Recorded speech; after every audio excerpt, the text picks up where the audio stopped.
Jangan lupa like, komen, dan subscribe channel YouTube TVRI Bengkulu dan nyalakan lonceng notifikasinya.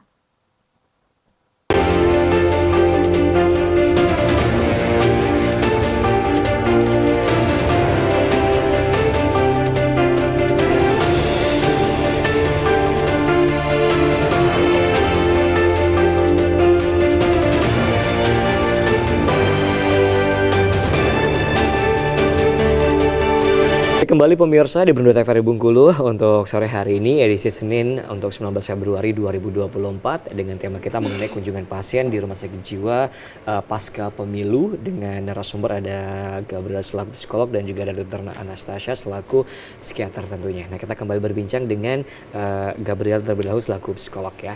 Nah, misalnya nih Gabriel ada pasien psikolog yang mau datang berobat nih. Nah, yang dilakukan psikolog tuh apa sih? Apakah memberi saran atau kasih obat atau seperti apa nih? Baik, jadi ada beberapa hal yang kami lakukan di Rumah Sakit Khusus Jiwa. Jadi yang pertama ketika pasien ini datang, tentu dia harus mendaftar terlebih dahulu. Dari pendaftaran maka akan ada petugas yang mengantarkan status bersama pasien ke ruangan kami. Lalu setelah melakukan serangkaian pemeriksaan, baik itu dari membangun rapot yang sudah disampaikan oleh psikiater, kami mencoba menggali lebih dalam juga dengan beberapa alat tes. Dari alat tes ini kami bisa untuk merujuk apakah cukup dengan psikoterapi ataukah membutuhkan bantuan dari obat-obatan. Psikofarma dari psikiater. Ketika membutuhkan bantuan obat-obatan kami akan merujuk ke psikiater seperti itu. Psikolog juga visit? Untuk kerawat inap betul. Visit. Yang dilakukan pada saat visit apa untuk psikolog sendiri? Baik, untuk visit kerawat inap kami juga melakukan beberapa hal, baik itu dari mengasesmen, konseling, wawancara dengan alat tes, melakukan pemeriksaan tes kepribadian jika membutuhkan serangkaian alat tes tersebut. Lalu dari pemeriksaan apakah memang orang tersebut bermasalah dengan kemampuan kognitifnya, kami juga melakukan pemeriksaan. Nah, jadi setelah melakukan serangkaian tersebut, maka kami melakukan psikoterapi.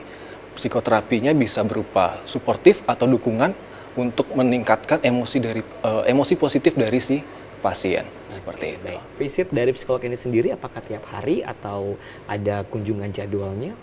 Baik, untuk visit ke ruangan, psikolog ini memiliki beberapa jadwal dengan rekan-rekan saya yang lainnya. Jadi ada penanggung jawabnya, psikolog penanggung jawab ruangan, seperti itu. Jadi ada waktu-waktu momen tertentunya. Ada waktu-waktu momen tertentu ya. Baik, kita kembali ke psikiater nih. Ini kalau orang awam juga Bu, misalnya nggak ngerti sama sekali mengenai yang namanya ODGJ dan masih mungkin menyebutkan pasien tersebut dengan pasien orang gila seperti itu kan.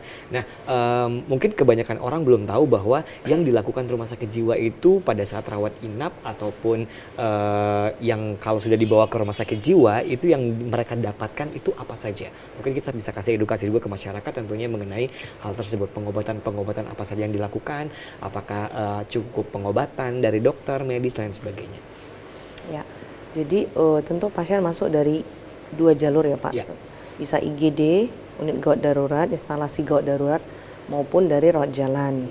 Kira-kira rawat jalan itu sangat-sangat gelisah dan dibutuhkan rawat inap, kita akan anjurkan untuk dirawat. Kemudian sesudah pasien itu dirawat, kita akan lihat terkait dengan jenis kelamin. Ada khusus bangsal laki-laki, ada khusus bangsal perempuan. Jadi tidak digabung Pak, dipisahkan. Nah, jadi tentu layanannya selain dengan pengobatan ya Pak, di situ akan ada disediakan baik itu tempat tidur, kemudian untuk mandi, kemudian makanan, minuman, kebutuhan utama kita ya. Nah, kemudian sehari-hari ya. Iya.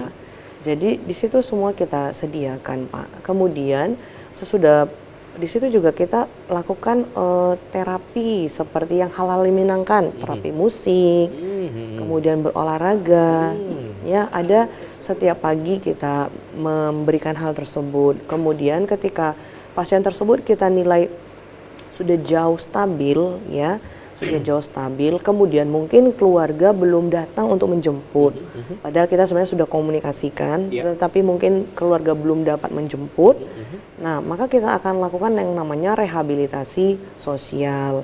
Nah, di situ kegiatannya misalnya kita latih pasien-pasien tersebut bercocok tanam, membuat kegiatan atau apa ya, pokoknya kegiatan aktivitas. Kalau perempuan menjahit gitu ya Pak, artinya yang membuat kognitif fungsi tubuhnya, fisiknya, mentalnya itu terbangun gitu. Jadi banyak kegiatan sih ya Pak kita yang dilakukan upayakan. ya. Iya. Oke, baik. Nah, kalau pasien rumah sakit jiwa ini Bu ataupun ODGJ ini sendiri, pertanyaan orang di luar juga bahwa bisa sembuh 100% atau tidak? Oke. Kalau dikatakan sembuh pada pasien ODGJ memang kita menggunakan kata pulih. Pulih ya. Ya, atau stabil ya. Karena kalau dikatakan sembuh itu perlu usaha yang sangat luar biasa. Bisa Bapak bayangkan ketika seorang ODGJ kembali ke lingkungannya, ya, faktor yang membuat seseorang sakit mental itu apa? Stresor psikososial. Baik itu masalah rumah tangga, hubungan suami istri, orang tua anak, hubungan dengan masalah pekerjaan, kesehatan, ekonomi, banyak hal Pak. Jadi ketika pasien tersebut kembali ke lingkungannya, pulang ke rumah, kan harus lingkungannya juga harus diperbaiki Kondusif Pak, dulu ya. kondusif dong ya.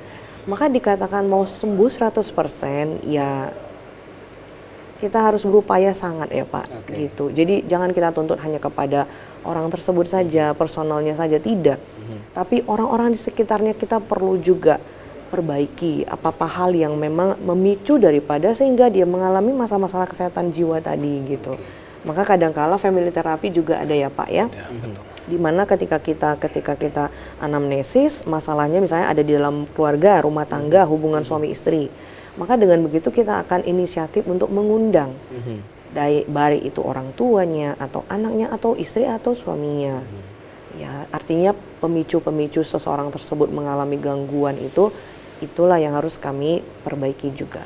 Baik, kita akan jeda iklan dulu Bu, nanti kita akan lanjutkan kembali, tentunya tetap bersama kami pemirsa di Berendo TVRI Bengkulu.